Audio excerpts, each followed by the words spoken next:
ദൈവനാമത്തിന് മഹത്വമുണ്ടാകട്ടെ. ഈ പ്രഭാതത്തിൽ നമ്മുടെ ചിന്തയ്ക്കായി ലഭിച്ചിരിക്കുന്ന വേദഭാഗം ശമൂവേൽ പ്രവാചകൻ്റെ 1-ാം പുസ്തകം 16-ാം അധ്യായം 7-ാം വാക്യത്തിൻ്റെ 2-ാം ഭാഗം.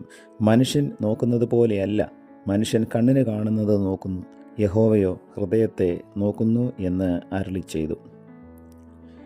ഒരിക്കൽ ബെറ്റി എന്ന ഒരു പെൺകുട്ടി തൻ്റെ തലയിൽ ഒരു ബക്കറ്റും വെച്ച് അവളുടെ വീട്ടിലേക്ക് സാവകാശം നടക്കുകയായിരുന്നു. മറ്റു പല കുട്ടികളും അതുപോലെയുള്ള ബക്കറ്റുകളിൽ വെള്ളവുമായി വേഗത്തിൽ നടന്നു പോകുന്നുണ്ടായിരുന്നു. ബെറ്റി വളരെ സാവകാശം നടക്കുന്നത് കണ്ട് കുട്ടികളും മറ്റു പലരും അവളെ കളിയാക്കി. ഒരു സ്ത്രീ ചോദിച്ചു, "എന്താ കൊച്ചേ, നിനക്ക് എളുപ്പം നടന്നാൽ? മറ്റു കുട്ടികളൊക്കെ അരുവിയിൽ നിന്ന് വെള്ളവുമായി എന്തു വേഗത്തിലാണ് പോകുന്നത്? നിന്റെ തള്ള ഇതൊന്നും നിന്നെ പഠിപ്പിച്ചിട്ടില്ലേ?" പക്ഷേ ബെറ്റി അതൊന്നും കാര്യമാക്കിയില്ല, മറുപടിയൊന്നും പറഞ്ഞതുമില്ല. അവൾ സാവകാശം വളരെ സൂക്ഷ്മതയോടെ ഓരോ ചുവടും വെച്ച് മുന്നോട്ട് നടന്നുകൊണ്ടിരുന്നു.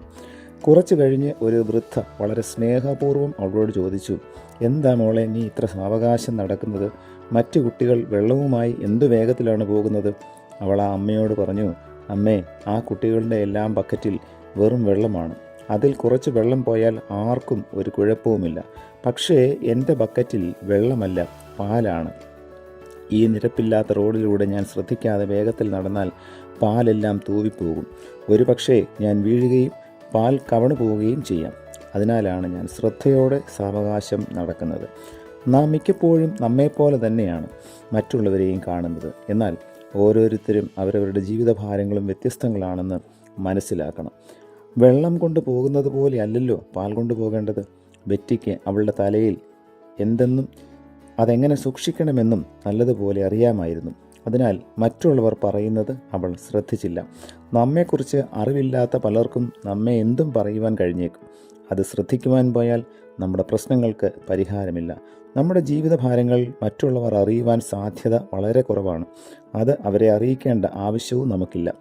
ഓരോരുത്തരുടെയും പ്രതിഭാവൈശിഷ്ട്യങ്ങളും സാമർഥ്യവും വ്യത്യസ്ത ജീവിത സാഹചര്യങ്ങളും ഓരോരുത്തരെയും വ്യത്യസ്തരാക്കുന്നു. യഥാർത്ഥത്തിൽ ഒരേപോലെയുള്ള രണ്ട് മനുഷ്യർ ഈ ലോകത്തിൽ ഇല്ല. എല്ലാവരും വ്യത്യസ്തർ. അതിനാൽ തന്നെ ജീവിതഭാരങ്ങളും ഓരോരുത്തരും അഭിമുഖീകരിക്കുന്ന പ്രതിസന്ധികളും എല്ലാം വ്യത്യസ്തം. ആകയാൽ നമുക്ക് എന്ത് ചെയ്യുവാൻ കഴിയുന്നത്, എന്തുകൊണ്ട് അവൾക്ക് കഴിയുന്നില്ല എന്ന് ആരും ചിന്തിക്കരുത്. അവർ വേറെ മനുഷ്യരാണ്. അവർക്ക് കഴിയും പോലെ ചെയ്യുവാൻ അവരെ അനുവദിക്കുകയാണ് ആവശ്യം. മാത്രമല്ല, അവരുടേതായ നിലയിൽ അവരെ കാണുവാൻ കഴിയുന്നതാണ് നീതി. അതാണ് നമ്മുടെ ശ്രേഷ്ഠത. അതിനായി ദൈവത്തിൻ്റെ കരങ്ങളിൽ നമ്മെ തന്നെ സമർപ്പിക്കാം. പ്രിയ കർത്താവേ, ലഭിച്ച വചനത്തിനായ നന്ദിയോടെ സ്തോത്രം. മറ്റുള്ളവരെ കാണുമ്പോൾ ദൈവസ്നേഹത്തോട് കാണുവാൻ തക്കവണ്ണം ഞങ്ങളെ അവിടുന്ന് സഹായിക്കണമേ. മറ്റുള്ളവരെ കുറ്റം വിധിക്കുന്നവരായിട്ടല്ല, മറ്റുള്ളവരിലെ നന്മകൾ കണ്ട് കർത്താവിനെ മഹത്വപ്പെടുത്തുവാൻ തക്കവണ്ണം ഈ പ്രഭാതത്തിലെ വചനധ്യാനം ഞങ്ങളെ സഹായിക്കണമേ. യേശു കർത്താവിൻ്റെ നാമത്തിൽ തന്നെ, ആമേൻ.